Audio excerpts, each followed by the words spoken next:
వి gold trusted gold buyers తాకట్టులో ఉన్న బంగారాన్ని విడిపించి ఈ రోజు ఉన్న మార్కెట్ ధరకే కొనబడును.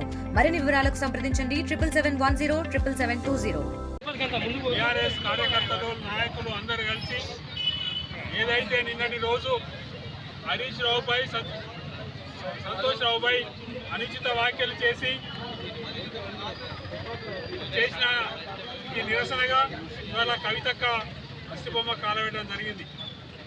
కవితక్క బీజేపీకి అమ్ముడు పోయి బీజేపీ నాయకులు ఆడించినట్టుగా ఇక్కడ ఉన్నటువంటి రాష్ట్ర నాయకత్వం ఏది చెప్తే అది చేయడం, ఆమెపై ఉన్నటువంటి కేసులు మాఫీ చేసుకోవడం కోసం, ఆమె రాజకీయ భవిష్యత్తు కోసం ఇవాళ బీఆర్ఎస్లో ఉన్నటువంటి నాయకులను కించపరిచే విధంగా మాట్లాడడం జరుగుతుంది.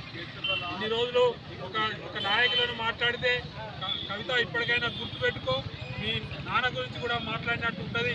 కాబట్టి పార్టీ అంటేనే కేసీఆర్ అంటేనే పార్టీ. కాబట్టి పార్టీని ఏ విధంగా మీరు కించపరిచే విధంగా మాట్లాడినా బీఆర్ఎస్ కార్యకర్తలు ఉపేక్షించరు. నిన్ను ఊర్లలో కూడా తిరగనేయకుండా అడ్డుకుంటారని చెప్పి ఇది ఫస్ట్ వార్నింగ్గా ఖబర్దార్ అనుకుంటూ ఇస్తున్నాను. జై Telangana. For latest updates on India Pakistan, download our TV Live app.